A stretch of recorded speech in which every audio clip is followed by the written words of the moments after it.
West Indies Cricket, Caribbean Cricket Podcast.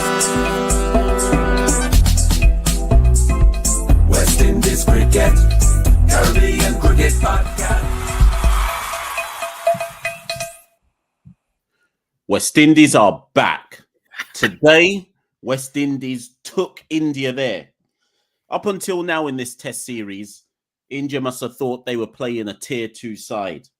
Today, West Indies showed India that we got levels to this. Santokie, we played an entire session today and didn't lose a wicket. We ended the day 173 for 2. John Campbell unbeaten on 87, his highest test score. Shai Hope unbeaten on 66, his first 50 in God knows how many years. We're back, Santokie. I think we're back. Listen, when I saw the close of play, the Indian players, as they walked off the pitch, they were shaking, trembling with fear. You know, people haven't seen this since the days of Viv and Clive Lloyd. West Indies striking fear, subcontinent out here dishing licks. Campbell, Hope, nobody could stop them. Mash, tears in my eyes. West Indies are back, and you know what? We could have easily, in all seriousness, succumbed today, right? I haven't been put into follow-on, surprisingly. We'll get onto that. But I think John Campbell and Shai Hope, the sort of stubbornness they showed and the aptitude they showed to really dig in when essentially all hope was lost, right? Even now at this point in time, there's not really any chance of us gaining a win because we're still following on, right? But for them to dig in and show character, I think you tweeted it earlier, it's days like this as West Indies fans that we really rally for, right? We have the ups and downs, and when the ups come, we just have to take them. Most definitely. And if anybody is unaware for whatever reason of the state of play, West Indies trail India by 97 runs with 8 wickets still in hand. Now, we're realistic at the end of the day. People are going to say that Santokie and I are pessimistic. I don't even know what Santokie's going to say next, but people say that we're pessimistic for probably having a similar view on what might happen tomorrow. It is quite feasible that if one of Campbell and or Hope go early, that West Indies could be all out by lunch. That's not me being pessimistic, Santokie. It's just feasible that 1 equals 8 with West Indies and that we're skittled out really quickly by lunchtime. However, whilst that is completely feasible, before this test match started, you may remember, Santokie, that we did a video previewing the test match and we said, what does a good performance look like? And we both agreed that a good performance would look like at least one West Indian getting 50 plus. We've had 2. West Indies taking 10 wickets. Well, that ain't going to happen. But we said making India bat a second time would equal a good performance in India. 2 out of 3, Santokie. I think regardless of how much India have to make to win this match, making them bat a second time has to be seen as a win in the context of who we're playing, what happened in the first test, and tangible improvement from it. Yeah, definitely. Firstly, I can't believe after that big speech, my man predicted that we might not even make it to the roti at lunchtime. On the team bus back before lunch. But like you said, Mash, as much as we might have ups in West Indies cricket, we've seen how quickly the downs could come. So realistically, based on recent history, it's feasible that if Hope or Campbell go early, we could see a capitulation. Hopefully not. What I'd really like to see is Campbell and Hope, one or both, someone hit a century. I think that would be real. It will obviously be memorable for the individual players, but from a West Indian point of view, just to see a statement innings like that in India will give us something to leave with. And like you said, Mash, I think the first target, because I know Sammy's going to be looking at targets, right? As players, you can't think, we're going to have to score 600 and to have a chance of winning this. You have to think of targets. So I think the first thing would be trying to overhaul the 97 runs, right? And just the fact that we can put India into bat again, you take that. And like you said, Mash, the statement innings, I think we've already seen Campbell. I was really impressed with how he swept the ball, played on the front foot, really went to attack, especially on the spinners like Kuldeep Yadav. He really took it to them. And in many ways, Mash, it was like an ODI innings from Hope and Campbell. We know they have the record opening partnership in world cricket for, 365 against Ireland. So they work together. They know how to work together. And it really put India on the back foot. And I guess the first talking point, Mash, is before we get onto it, is India enforcing the follow-on, right? For me, it was a surprise. West Indies batted for 83 overs, which in and of itself doesn't mean much. But what I thought was Pierre and Anderson Phillip as a tail end showed that the pitch wasn't really doing much, right? They were kind of hanging in. If I was the Indian, if I was Shubman Gill, I'd be thinking, hold on, if these guys are managing to hang around, surely it's better for us to just go out and make the pitch deteriorate a bit more, have a quick bat. But for whatever reason, I don't know whether it was to lay down a statement and try and get another innings win, or they were just complacent about how West Indies would perform on a deteriorating pitch. They put us in. So I think that was the first surprise. And honestly, I have to say the pitch has favoured batters. It's shown if you do put your head down and apply yourself, there's not really much in it for bowlers. And Campbell and Hope have taken advantage of that. But it was a flawed, obviously it's saying this with hindsight, but even at the time, it seemed like a flawed tactical decision from India. Why do you think they decided to enforce the follow-on?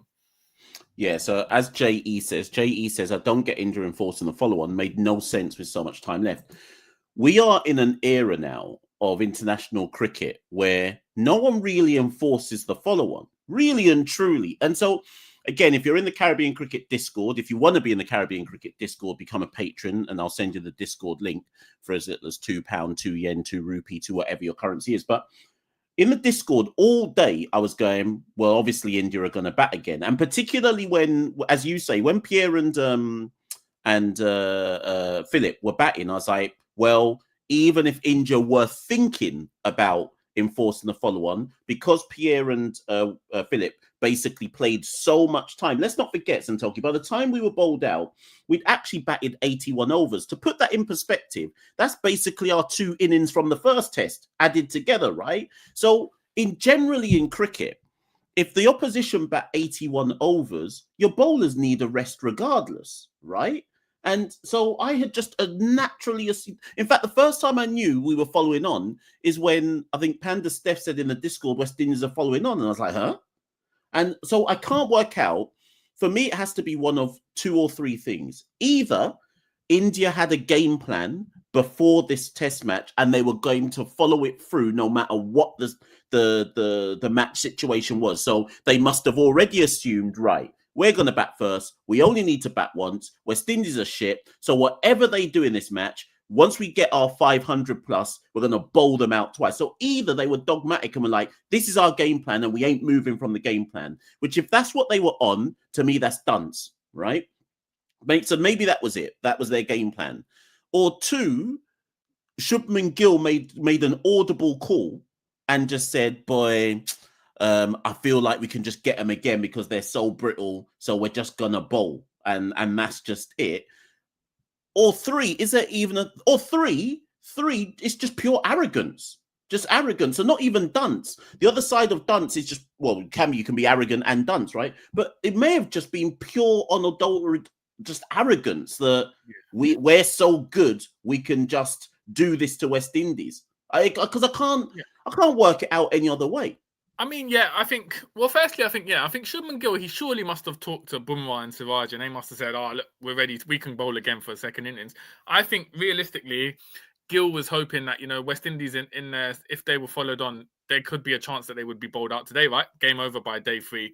India can just sort of rest after that and have time to rest. So I think they were looking at, can we get a quick win, take wickets? And to be fair, when we came out to bat again and Tage and Afanase went early, it probably was in the back of their heads, well, we can get this match done over today. I don't think they predicted Campbell and Hope doing what they do. But like you said, Mash, it does speak of some sort of, complacency, arrogance in terms of thinking, okay, cool. We're just, even though we might be a bit tired, but even half tired, we can still probably bowl them out in the session and a half kind of thing. And it's sort of backfired on them because it will be, the more Hope and Campbell can hopefully score tomorrow, the more embarrassing it will look, particularly from the Indian fans who, we've seen this West Indies fan side being cussed out for the past week or so as being terrible, awful, horrendous side. And so the fact that we've finally managed to get a big partnership going and it's ongoing could embarrass the side and make that decision look really poor. But as much as I want to be confident and I'm really happy about today is for us to win the day, we saw with Jaiswal when he was at 173 overnight and we were talking about, potentially a big score. And he went early the next day. For all we know, Hope and Campbell, we could lose them in the first 30 minutes tomorrow. So it's important for Campbell and Hope to start tomorrow the same way they finished today, right? Put their heads down, play smartly, take on the balls when they see fit, but also rotate strike and keep that in. And let's read the first comment of the day. So thanks, Nikhil, for the super chat. Hey, Mash, Nikhil here again. We spoke during a couple of lives. really happy to see the fighting spirit. I think more Test cricket versus well-matched sides will always help them. You said it, there is some talent for sure. And I think that's the thing, Mash. As much as, we've seen comments, on our previous videos this week saying, we're negative. Do we really support West Indies? We've always said the talent is there, right? We're not blaming individuals for the systematic issues with West Indies cricket. And I think it's a good point. And it's kind of, we've kind of seen a switch around from the media presentation today, because I heard one of the Indian commentators, I'm not sure who, saying essentially, there should have been now a 3 test match series, because the first test match was a warm-up, and now we're seeing West Indies play more acclimatized to the conditions. So they're obviously gradually improving. You know what? That's something we said on previous shows. Essentially, when you play a 2 test match series abroad in foreign conditions, the first test match, especially if you haven't played a warm-up game, the first test is essentially a warm-up game to get used to the conditions. Yeah. And so it makes sense that we're going to improve and improve. However, we're only playing 2 tests. So by the time we've improved, we're back on a flight back to the Caribbean, right? But I think, Mash, you can sort of elaborate on that. We've never doubted the talent in the region. We've doubted the system that develops them, but the actual talent we've always said is there. Every single player in the Caribbean has raw talent, right? Let's take Shai Hope as an example, right? Shai Hope has 17 ODI centuries. He's basically carried our ODI side for as long as any of us can remember, right? Someone like, you can't do that if you're not talented.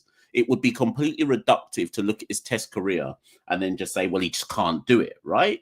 There's obviously high quality talent there. And I'm not saying, oh, because he scored 66, that suddenly proves the point. But there are obviously, it's 18 ODI centuries apparently now. There are obviously talented players. Jayden Seales is arguably the best young bowler in the world, right? Arguably under the age of, let's say, 22 or 23, however old Jayden is right now. So I think Bish was saying on comms on day 1 or 2, Alec Athanaze was the top run scorer at the 2018 Under-19 World Cup. That was a World Cup with Shubman Gill and them man in. You don't do that if you're not talented.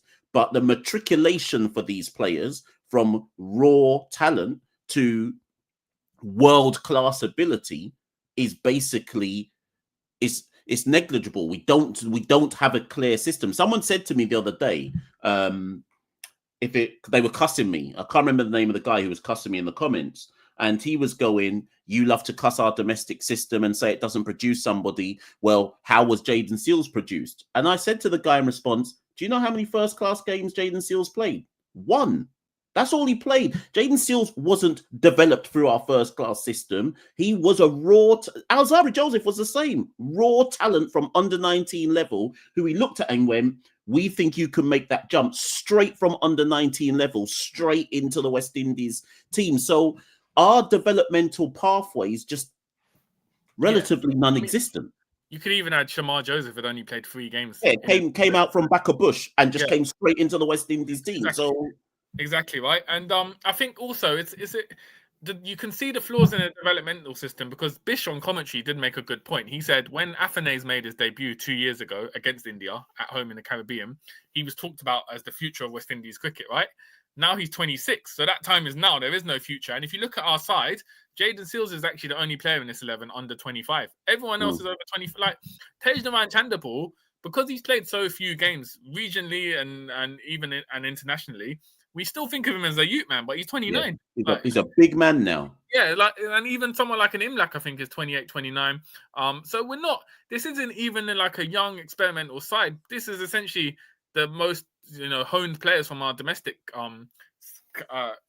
regional game. And you can see how the development's not there, because most nations, if you're fielding a side over 25 years old, where 10 of the 11 are over 25, you're going to expect some sort of results because of the experience. We just don't have that experience or right development. But also, Mash, it's also mad for me that John Campbell's highest test score before today was 68, considering he played 24 tests. So to put it in perspective, Anderson Phillip had a higher batting average in tests than John Campbell heading into this test. So that shows you kind of how out of nowhere it is that Campbell's on course for getting his maiden test century. And but let's be honest, Santokie, even if Campbell doesn't make his century tomorrow, that whatever he gets, whether it's 87, 96, whatever, or even if he does go over a century, his place in the West Indies team is now secure for 2 years. Campbell's in the 11 for our first ever tier 2 game. He's basically now undroppable for everyone who wants to cuss about this or that regarding him. If he ever what is it? I think if you look at centuries from openers since Chris Gale stopped playing for the West Indies in 2014 in Test cricket, it's basically just Craig Brathwaite all the way through. Machel and Santokie, that double century against Zimbabwe, Craig Brathwaite, and then it'll be John Campbell. Yeah. That tells you everything. So John Campbell, this ain't just 13 runs for a maiden century. This 13 runs, his whole Test career is riding. Yeah. This century, if he gets it, may actually cement his spot until he retires. Yeah, and I mean it's only one innings, but I guess Sammy will be feeling slightly vindicated that two guys who he's recalled back to the Test side out of nowhere, really, because Campbell didn't really have the numbers to merit a recall. Shea Hope wasn't playing first-class cricket, and they've kind of proved his point that, you know, he saw something in them, that we know Hope what he can do in ODI cricket, and they've transferred it. However, I will say, obviously, it's one innings. But let's expand on that point. Because I wanted to bring up the Sammy point, and maybe it's something that you and I, in fact, let's not talk about it because people on other channels will teeth our content. But but let's just talk on Sammy for a bit. And I like that you've mentioned this because I was going to raise it later. Sammy brought back Hope with no real first class. I think Hope played one first class game. Yeah. In the season, and took the gloves and batted at 5 and 6. And we said months ago, this is why people should follow CCP. We said months ago, Hope wouldn't be doing that unless Sammy had told him to, because Hope's coming back into the Test side. So said, so done. Hope's back in the Test side. But he only played one first class game, and Sammy was catching pelters from everyone going, bah, he ain't played no first class cricket. How you just bringing Hope back in? He sucked last time. What's he done to show he should be there over a domestic man? And I'm not saying 66 proves Sammy's right, but if I'm Darren Sammy, I'm looking going, I knew what I was doing. This wasn't just some random hunch decision. Think Machel, boy, people are going to get vexed when I say this. Whether Sammy is Machel Arteta or whether he's Ruben Amorim, I do believe that Sammy is working to a bigger process in his mind, and the West Indian fan base are the equivalent of AFTV, just shouting Sammy out every time we don't win. I think that's literally what it is. Yeah, literally, like there's only so much a coach can do with these players, but like I said, it is a small thing because if we're being honest, if the side was still under Andre Coley, I don't think we'd be seeing Campbell or Hope kind of in this side. There's definitely Sammy picks, right? So he's sort of been justified in that. And I think it would have been. I think this is going to change the perception of West Indies once we finish this series, because if we lost today, Mash, it would have been. Should West Indies play Test cricket again across the media? RIP West Indies cricket. Now we're going to see the narrative switch to, is there hope in West Indies? It's like a cycle, right? So now we've sort of done this. It's gonna be that. But what are you realistically, as we sort of wrap up this? We're just going to do a quick live for the day review. Realistically, what are you expecting tomorrow from our batters? Or what is there any? Can you have high expectations of what we can do tomorrow?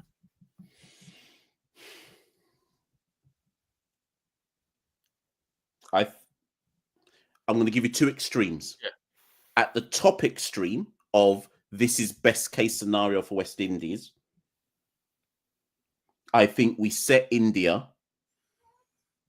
This is my top extreme of what I think we can do.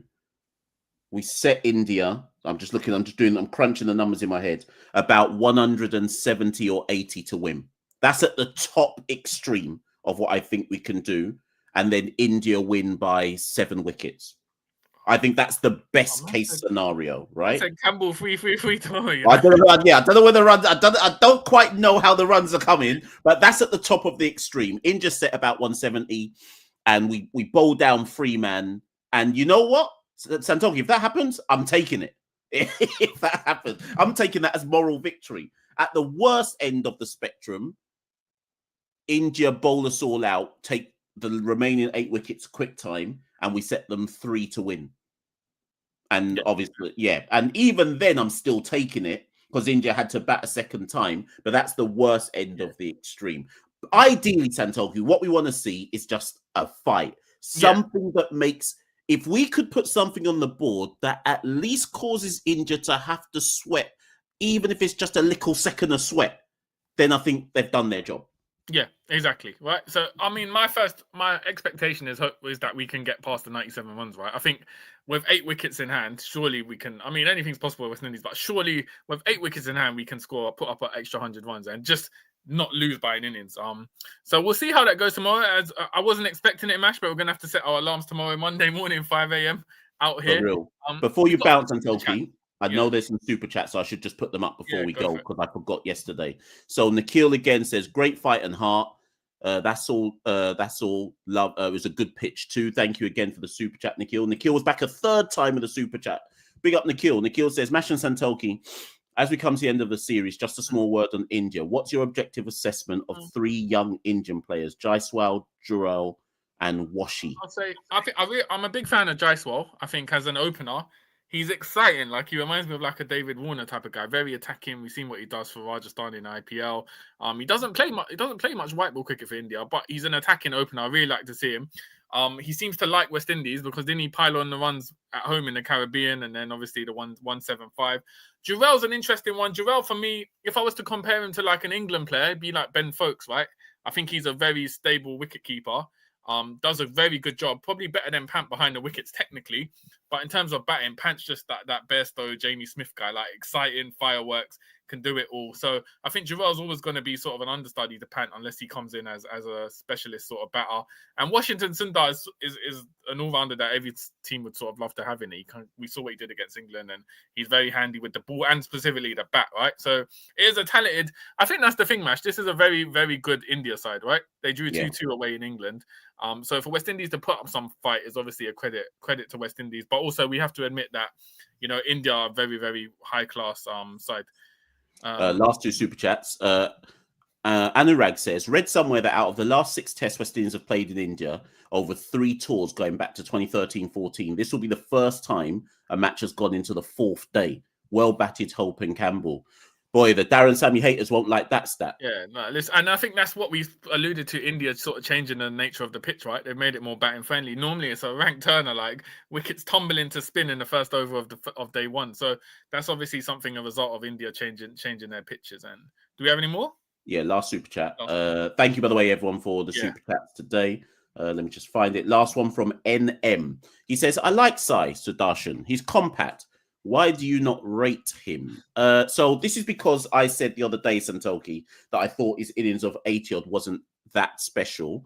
I'll take back an element of that because having now seen the context of the match, yeah, it was all right. I just think, and this is my fault, or this is on me, people. The Indian team is so talented that someone like Sai, who is just conventionally compact and plays the game how you should conventionally play it, those kind of players are just a bit boring.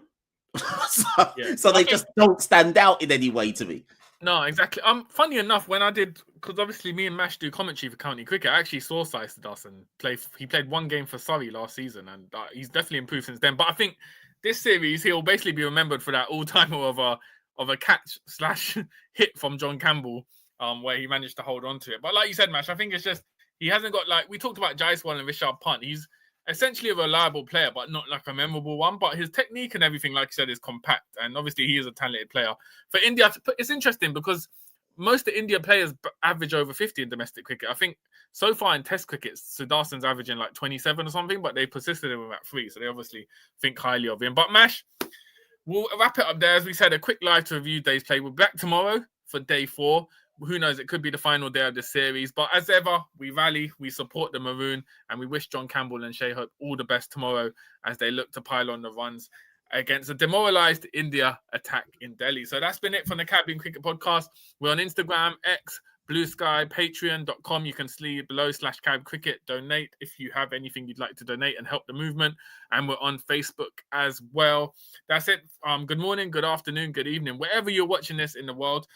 Thank you for everyone across the world tuning into these episodes, reviewing the day's play against India. We'll be back again, probably around the same time tomorrow. So that's been it from MASH. This is Santokie. We'll see you very soon. Peace, people. West Indies Cricket, Caribbean Cricket Podcast.